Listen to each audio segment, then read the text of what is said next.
नमस्कार, मेरा नाम मुकेश है।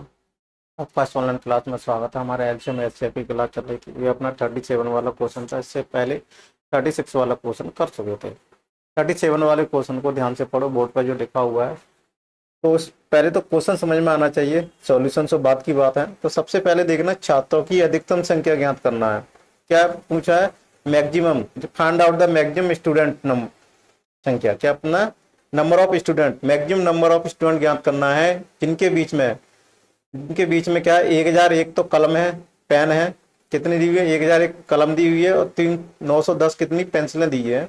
इस तरह बांटा जाता है कि प्रत्येक छात्र को बराबर संख्या में कलम तथा बराबर संख्या में पेंसिल प्राप्त हो जाए। और एक भी कोई संख्या, ना तो कलम बचनी चाहिए ना पेंसिल भी बचनी चाहिए, और सब में बट भी जानी चाहिए। क्या करनी चाहिए?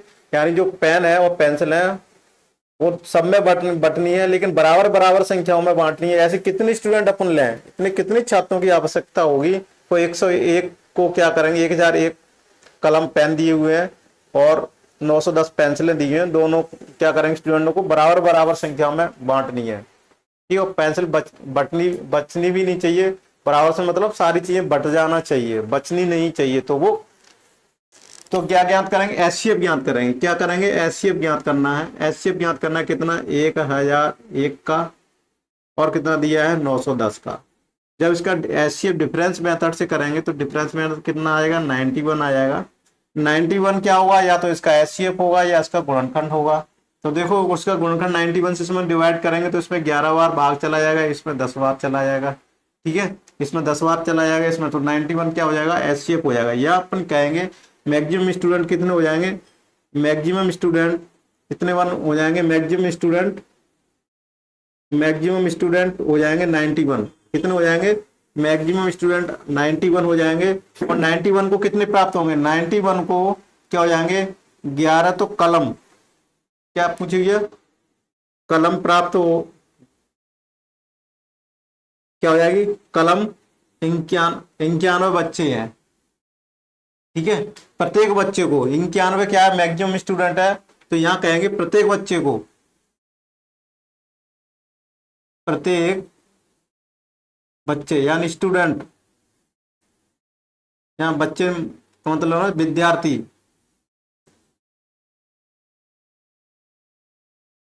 प्रत्येक स्टूडेंट को कलम 11 प्राप्त हो जाएगी। और ये ऐसे प्रत्येक विद्यार्थी स्टूडेंट को पेन, सॉरी, पेंसिल। ठीक है, ये तो पेन हो गया और ये पेंसिल हो गई।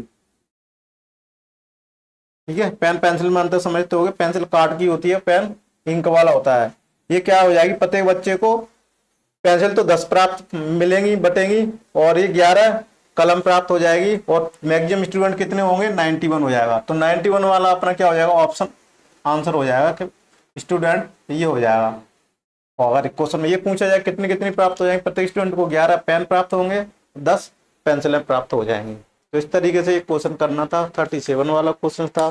तो समझ में आया हुआ आशा करता हूँ। दो सहवाची संख्याओं का गुणनफल 117 है। दो सहवाची संख्याओं का गुणनफल 117, तो उनका लघुत्तम समावर्त क्या होगा? तो देखो, दो सहवाची संख्याओं का गुणनफल यानी दो सहवाची संख्या ले लेते हैं x, y। ये दोनों कौन सी है? को प्राइम नंबर है। को प्राइम नंबर यानी कह सकते हैं अभाज्य संख्या है। क्या है ये? अभाज्य संख्या है। ये समझ में आ गया? ये क्या है? अभाज्य संख्या है। एक्स वाई अभाज्य संख्या है और दोनों का मल्टीप्लाई कितना दिया हुआ है? यानी x इंटू वाई, दोनों का मल्टीप्लाई 117 दिया हुआ है। फिर उनका पूछा एलसीएम। एलसीएम ज्ञात करना है। क्या ज्ञात करना है? एलसीएम ज्ञात करना है। सिंपल सा क्वेश्चन है। अगर आपको कंसेप्ट आते हो तो डायरेक्टली इसके क्वेश्चन में ही आंसर दिया हुआ है। क्या दिया हुआ है? इनके क्वेश्चन में ही आंसर दिया हुआ है और कहीं कुछ सॉल्व करने की जरूरत नहीं है। मैं आपको ये बता चुका था कि कोई भी दो सहवाची संख्या ले लेते हैं। कोई दो अभाज्य संख्याओं का मतलब होता है उनका एचसीएफ कोई भी कॉमन ना आए, कोई भी कॉमन संख्या ना आए तो उनका मल्टीप्लाई क्या होता है? एलसीएम एलसीएम ही होता है दो अभाज्य संख्याओं। ये प्रॉपर्टी हमेशा पड़ी थी, ये प्रॉपर्टी देखो, ये प्रॉपर्टी देखो, हमेशा सअभाज्य संख्याओं का, यहाँ लिखो ऑलवेज, हमेशा सह अभाज्य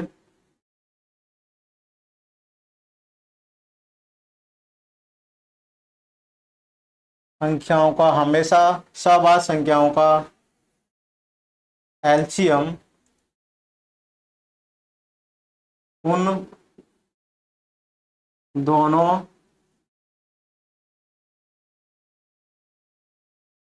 संख्याओं का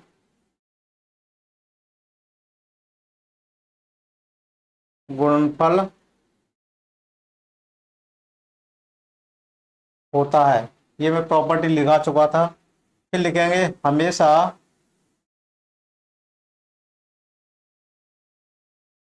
सअभाज्य संख्या, सअभाज्य संख्या ये तो प्रॉपर्टी है, मैं सअभाज्य संख्याओं का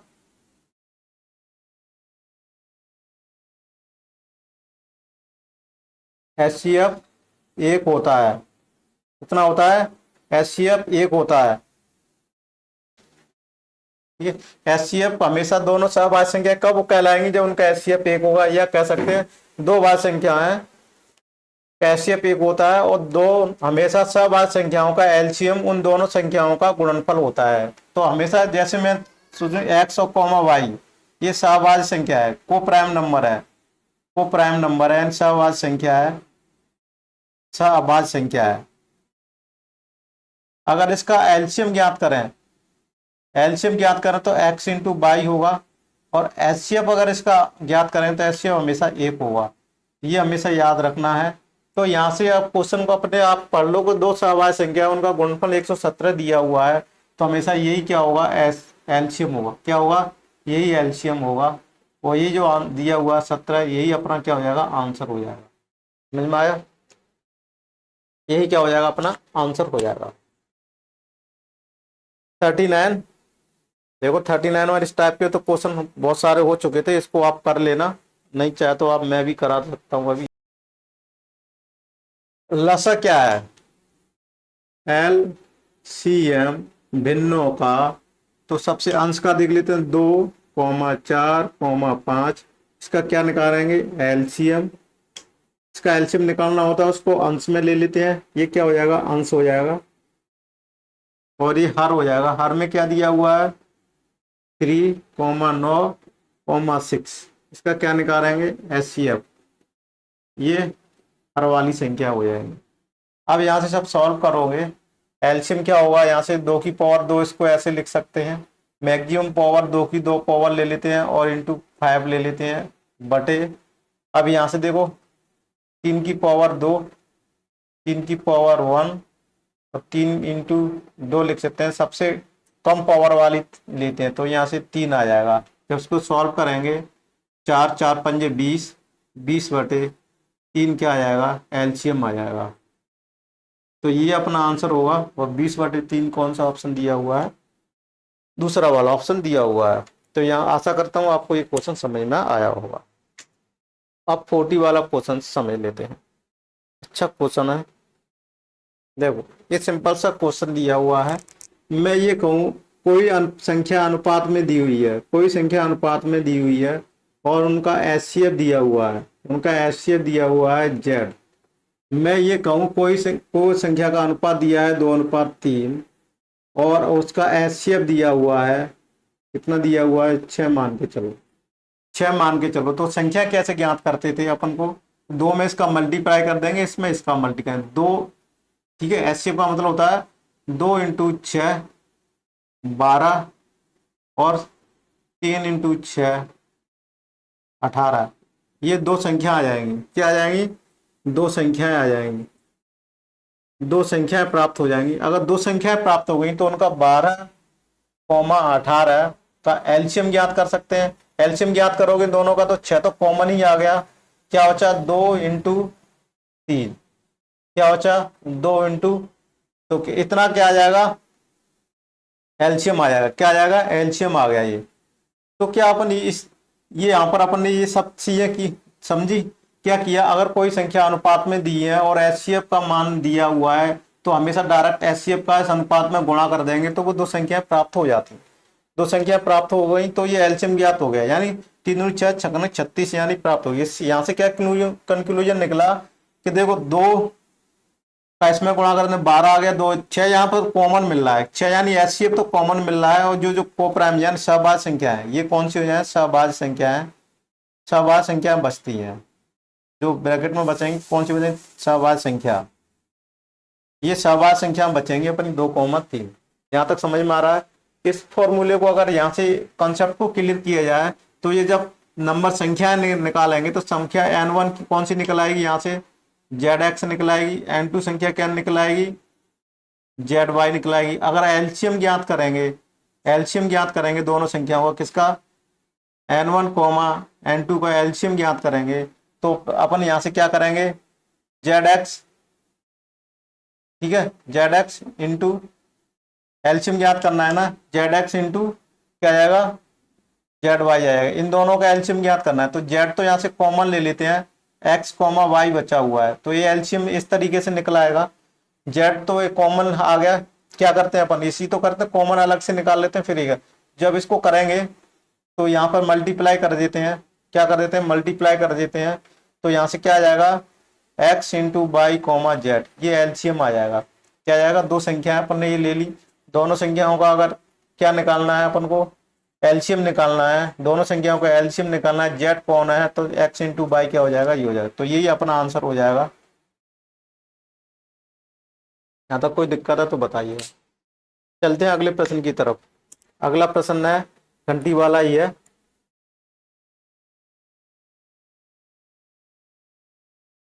क्या घंटी दी हुई है, कब बजेंगी, तो एक साथ दोपहर 12 बजे बजती है तो पुनः एक साथ कितने बार बजेंगी। अच्छा क्वेश्चन दिया हुआ है तो समझते हैं। 4 घंटियां दी हुई हैं, एक तो 30 मिनटों के बाद बजती है, एक 2 घंटे को मिनट में बदल लेते हैं, 1 घंटे बाद बजती है यानी 60 मिनट बाद बजती है। फिर 1 घंटा 1/2 60 यानी 60 और 30 मिनट कितना हो जाएगा, 60 90 यानी 90 मिनट बाद बजती है। और 1 घंटा 60 और 45 कितना हो जाएगा, 40 102 105 105 मिनट। समझ में आ गया। इसको क्या, घंटे को अपन ने मिनट में बदल लिया, आप बदल लेना। 1 घंटा 1 आवर्स, ठीक है, 45 मिनट। तो 1 आवर में कितने होते हैं, 60 प्लस 45 तो कितना आ जाएगा, 150 आएगा। एक सही 1/2 आवर्स दिया हुआ है तो 1 घंटा कितना दिया हुआ, 60 दिया हुआ है, आधा घंटा का मतलब 30 मिनट, तो ये 90 मिनट आ गए, यानी ये 90 मिनट और ये 90 मिनट आ जाएगा, ठीक है। और ये 1 घंटा दिया हुआ है, ठीक है, 1 आवर, 1 आवर से यानी 60 मिनट होते हैं तो ये अपन ने लिया और 30 मिनट अपन ने दी है। इन सबका क्या ज्ञात करना है अपन को, एलसीएम ज्ञात कर लेते हैं। क्या ज्ञात कर लेते हैं, एलसीएम। तो यहाँ से देखो 5 6 3 से कट रहा है, ये 10 3 दूनी 6 3 त्रिका 9 और 3 त्रिका 9 तो 5 15। अब यहाँ से कितनी बार फिर चला जाएगा, तो देखो 5 6 7 8 3, पहले तो 2 से देख लेते हैं, 2 पंजे 10, ठीक है, यानी 10 15 और 35। अब ये कितनी बार चला जाएगा, 5 से देख लेते हैं, 5 5 दूनी 10 5 3 15 और 7 पंजे 35। अब यहाँ किसी में भाग नहीं जा रहा तो अपना क्या आ जाएगा, 3 into 2 into 5 into 2 into 3 into 7, इनका मल्टीप्लाई कर देना। मल्टीप्लाई करोगे तो 30 मिनट्स में आएगा। 3 दूनी 6 पंजे 30 3 दूनी 60 कितना आ जाएगा, 21। या इसको ऐसे लिख सकते हैं 21 इंटू 60। जब बराबर करोगे 0 तो 0 आ जाएगा, 6 आ जाएगा तो 1260 क्या आ जाएगा, मिनट आ जाएगा। 1260 मिनट को 1260 मिनट को जब अपन 60 मिनट में क्या देंगे, 1260 मिनट को मिनट में आ गए, और जब 60 में इसको करेंगे, जब इसमें 60 का भाग दे देंगे, क्या दे देंगे अपन इसको, 60 का भाग देंगे तो घंटे में आवर में आ जाएगा। ये कितना आ जाएगा, आवर में आ जाएगा 6, 6 दूनी 12 और 21, यानी कितना आ जाएगा 21 आवर्स, यानी 21 घंटे के बाद वो क्या बजेंगी, घंटी बजेंगी। लेकिन 12 बजे, दोपहर 12 बजे दिया हुआ है, 12 बजे दोपहर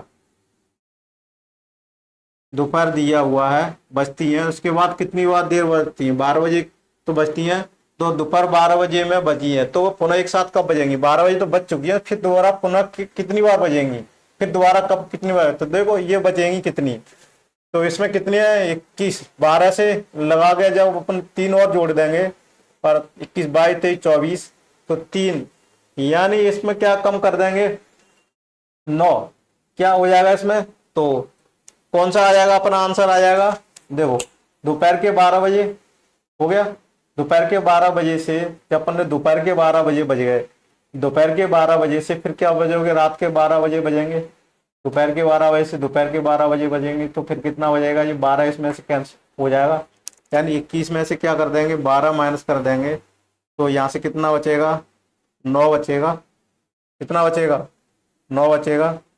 अब ये 9 बचेगा ना, तो यहाँ से क्या आंसर आएगा अपना, क्या आंसर आएगा,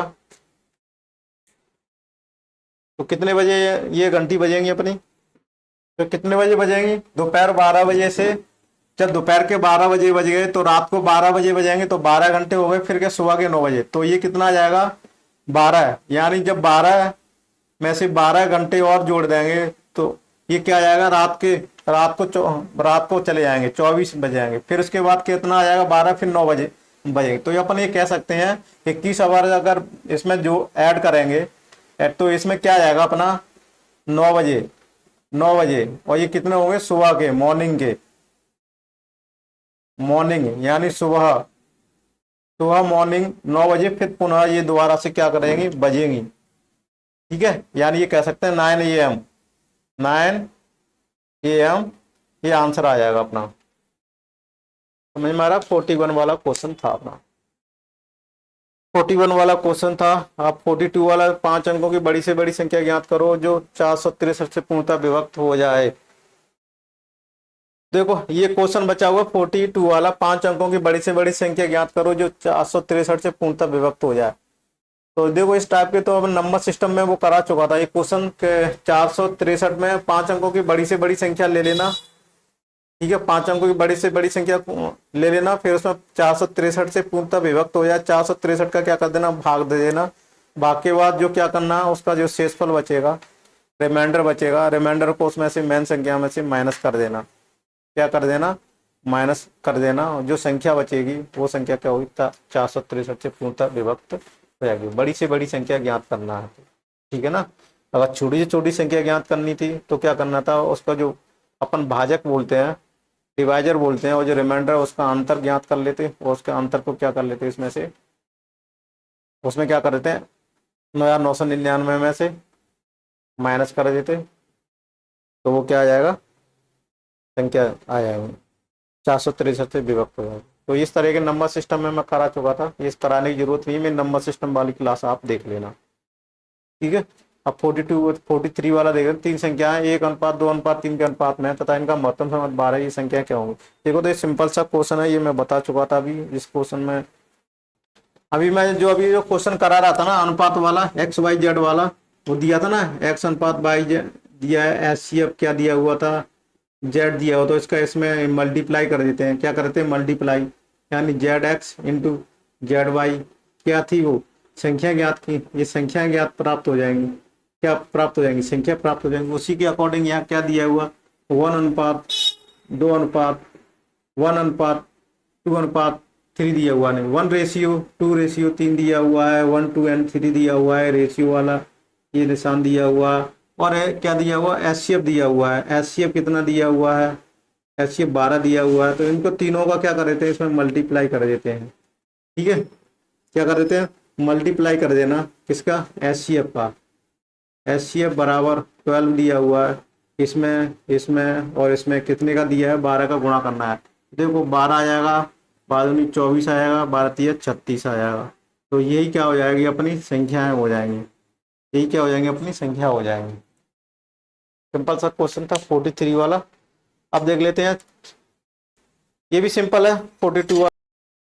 तो ये भी सिंपल है, 5:6 दिया हुआ है और एचसीएफ कितना दिया हुआ है, एचसीएफ दिया हुआ है, एचसीएफ कितना दिया हुआ है, 4 दिया हुआ है। तो डायरेक्ट क्या कर देते हैं, 5 में 4 का गुणा कर दो, 6 में 4 का गुणा दो, 5 चौक 20 आ जाएगा और 6 चौक 24 आ जाएगा। तो संख्या कौन सी हो, ये प्राप्त होगा, क्या कौन सी संख्या प्राप्त हो जाएंगी, 20, 24 संख्या प्राप्त हो जाएंगी। तो इनका एलसीएम ज्ञात करना है। क्या ज्ञात करना है, एलसीएम ज्ञात करना है। डायरेक्टली यहाँ से एलसीएम भी ज्ञात कर सकते थे अपन, क्या निकाल सकते थे, एलसीएम ज्ञात कर सकते। तो एलसीएम क्या रहता है, 4 और इंटू 5 इंटू 6 का मल्टीप्लाई रहता है। तो एलसीएम अगर इनका डायरेक्ट निकालना है तो देखो, एलसीएम अगर डायरेक्ट निकालना है तो इनका कितना आएगा, 56 30, यानी 4 इंटू 120 आएगा। क्या आ जाएगा, एलसीएम आ जाएगा ये। ठीक है, एलसीएम इस तरीके से निकालना है। तो इस तरीके से न निकाला, शॉर्टकट में भी अपन निकाल सकते हैं, शॉर्टकट में भी निकाल सकते हैं। कैसे निकाल सकते हैं, अगर एलसीएम एचसीएफ ये दिया हुआ है, अगर एलसीएम और एचसीएफ ये दिया हुआ है और अपन को एचसीएफ दिया हुआ है और एलसीएम ज्ञात करना है और अनुपात में दिया है, इस तरीके से दिया है, ज्ञात करना है, तो डायरेक्टली अपन ज्ञात कर सकते हैं। डायरेक्टली क्या कर सकते हैं, 4 को तो ऐसे ब्रैकेट में ले लेना और जो अनुपात है उनको क्या कर देना, मल्टीप्लाई कर देना। क्या कर देना, मल्टीप्लाई कर देना। एलसीएम ऐसे ज्ञात करेंगे, एलसीएम तो 4 इंटू, तो इस तरीके से एलसीएम ज्ञात हो जाएगा। कभी भी अगर ऐसे अनुपात में दिया हुआ हो, एचसीएफ दिया हुआ हो, तो इस तरीके से अपन इसको क्वेश्चन को ज्ञात कर सकते हैं।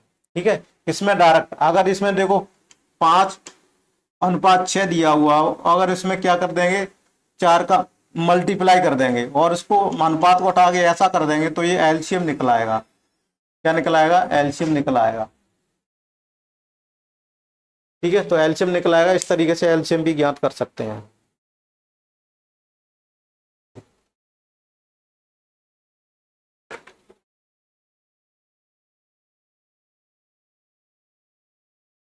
फोर्टी 45 वाला क्वेश्चन को देखो, दो संख्याओं के महत्तम समावर्त तथा लघुत्तम समावर्त क्रमशः 8 तथा 48 है। यदि इनमें एक संख्या 24 हो तो दूसरी संख्या क्या होगी। ये क्वेश्चन बहुत बार हो चुके हैं। तो दो संख्याओं का महत्तम और एलसीएम दिया हुआ है, दोनों संख्याएं दी हुई है। ठीक है ना, दो संख्या मान लेते हैं n1 और n2। n1 n2 बराबर क्या होता है, एलसीएम इंटू एचसीएफ होता है। n1 की वैल्यू दी हुई है 24 दी हुई है और n2 की वैल्यू ज्ञात करनी हुई है और एलसीएम दिया हुआ है 48 दिया हुआ है और एचसीएफ दिया हुआ है 8 दिया हुआ है। क्या दिया हुआ, 8 दिया हुआ है। n2 की वैल्यू ज्ञात करनी है, दूसरी संख्या ज्ञात करनी है। तो 48 इंटू 8 अपॉन 24 दिया हुआ है। 24 को इससे कैंसिल करेंगे तो ये 2 बार गया, जब 8 का 2 का मल्टीप्लाई करेंगे तो 16, यानी संख्या कौन सी आ जाएगी, 16 आ जाएगी। तो और 16 वाला ऑप्शन, 3 वाला, तीसरा ऑप्शन अपना मैच कर रहा है। यहाँ तक कोई दिक्कत है तो बताइएगा। 45 वाला भी क्वेश्चन सिंपल था। अब 46 वाला भी देखो तथा इनका, अब ये सब क्वेश्चन देख लेते। देखो ये क्वेश्चन दिया है 46 को आप करके लाना, नेक्स्ट क्लास में अपन कराएंगे। ठीक है, तो आपको ये क्लास कैसे लगी आप कमेंट्स में जरूर बताइएगा। अगर आप कमेंट्स में बताइए, लाइक कीजिए, कमेंट्स में बताइएगा, जिससे मेरा हौसला बढ़ता है, कॉन्फिडेंस लेवल बढ़ता है और मैं पढ़ाने में और मेरा मन लगता है। इसलिए आप इसको ज़्यादा से लाइक कीजिए, शेयर कीजिएगा, जिससे और भी लोग इसका फ़ायदा उठा सकें। और कमेंट्स में फीडबैक दीजिए, जिससे मुझे को मोटिवेशन मिलता है, मेरे अंदर एक ऊर्जा आती है। आप कुछ भी उसमें कमेंट्स में लिखते हैं, क्लास कैसे लगी आप ज़रूर बताइएगा, फीडबैक दीजिएगा। Thank you for watching this video. मिलते हैं नेक्स्ट क्लास में।